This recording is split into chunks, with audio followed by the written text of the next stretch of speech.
Hola, estimados alumnos del Liceo Politécnico San Luis. Hoy día vamos a ver la unidad 3, materia y energía en ecosistemas, fotosíntesis y respiración celular. Les habla su profesor Mario Rojas, su profesor de biología. Los objetivos de aprendizaje que veremos hoy día, ¿ya? Va a ser explicar por medio de una investigación el rol de la fotosíntesis y la respiración celular en los ecosistemas, considerando el flujo de energía y el ciclo de la materia. El objetivo de la clase de hoy es conocer los procesos de la fotosíntesis y la respiración celular.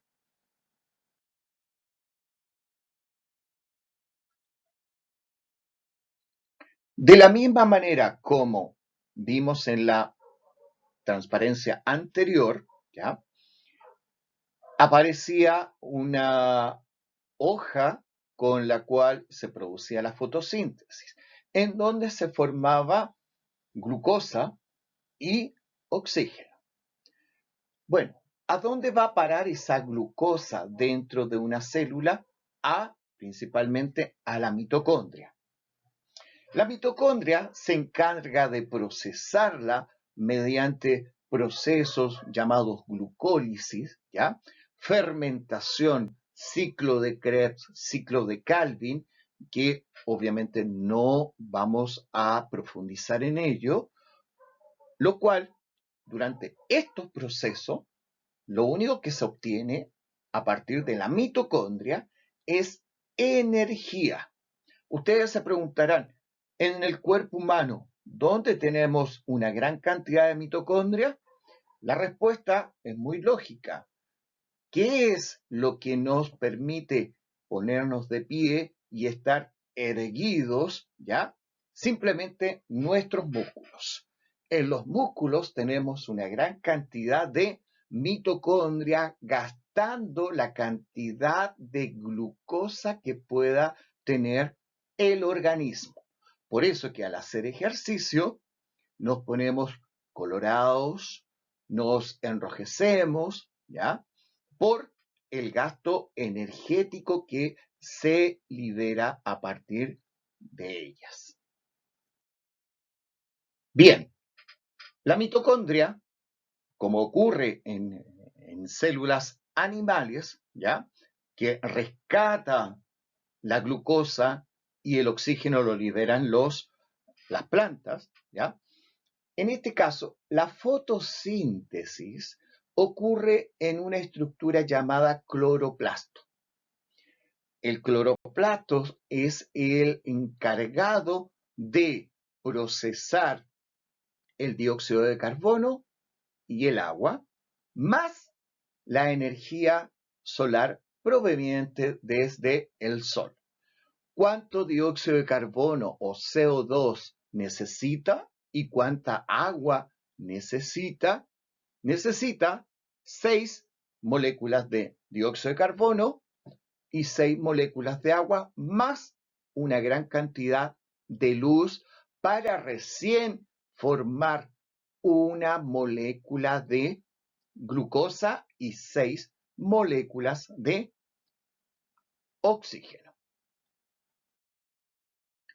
Sin embargo, si el cloroplasto que está presente en células vegetales necesita dióxido de carbono y agua, en la respiración celular que ocurre en la mitocondria, necesita al revés, es un proceso invertido. Necesita por cada molécula de glucosa, necesita 6 moléculas de oxígeno, ¿ya? Para producir una gran cantidad de energía conocida como ATP, adenosín trifosfato, más 6 moléculas de dióxido de carbono y 6 moléculas de agua. Analizando hace muchos años atrás, en 1771, un científico llamado Joseph Priestley realizó un experimento ¿ya?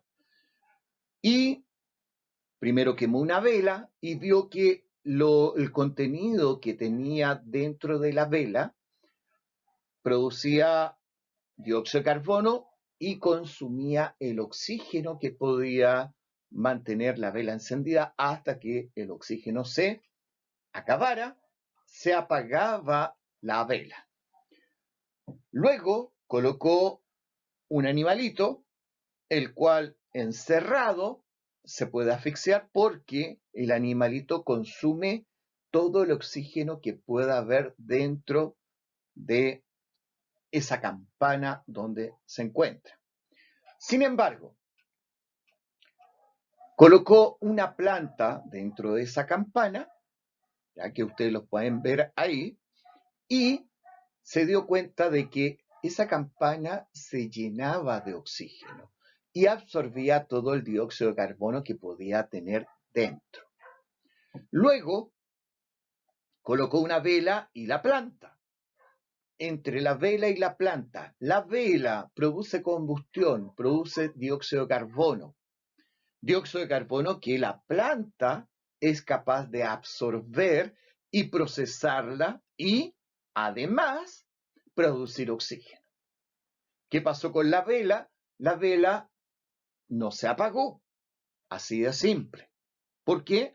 Porque había suficiente oxígeno que producía la planta.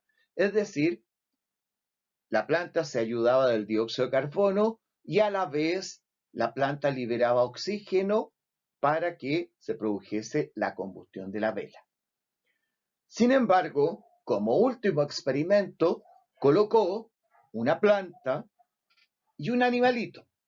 Y el animalito, curiosamente, no se asfixió. Es decir, no tuvo falta de oxígeno. ¿Por qué? Porque simplemente el oxígeno se lo daba la planta. ¿Y el animalito qué es lo que hacía? Al igual que nosotros inspiramos oxígeno y el animalito ¿qué es lo que hacía? Inspiraba oxígeno de la planta y a la vez botaba dióxido de carbono. Por lo tanto, el dióxido de carbono le sirve a la planta y el animalito respira el oxígeno que la planta le entregaba. Pues bien, aquí viene un resumen, ¿ya? Sabemos que la energía lumínica, si no hay luz solar, las plantas no pueden sobrevivir, ¿ya? En el medio ambiente hay una cantidad de dióxido de carbono abundante, hoy en día conocido, ¿ya? Por el tema climático, ¿ya? Aumento de dióxido de carbono. Por lo tanto, es necesario que se planten más arbolitos y no de comenzar una deforestación. ¿Por qué? Porque la célula vegetal que forma parte de los arbolitos produce la fotosíntesis, la cual la fotosíntesis la produce el cloroplasto absorbiendo la energía solar, absorbiendo el dióxido de carbono del ambiente y produciendo glucosa y oxígeno. Y que posteriormente, entre estos dos, ¿ya? La glucosa es absorbida por la mitocondria, ¿ya? Y la mitocondria, ¿qué lo que hace? Es liberar dióxido de carbono y agua al medio ambiente. Por lo tanto, se produce una cadena, una trama ahí entre estos dos sistemas que están dentro de nuestras células. Por lo tanto, como consejo, a plantar un arbolito y a reducir la cantidad de dióxido de carbono del medio ambiente. Finalmente, realiza tu trabajo y envíalo al correo electrónico que aparece en la pantalla. Las consultas las puedes hacer a ese WhatsApp que está ahí desde las 8 de la mañana hasta las 18 horas. Muchas gracias y nos vemos.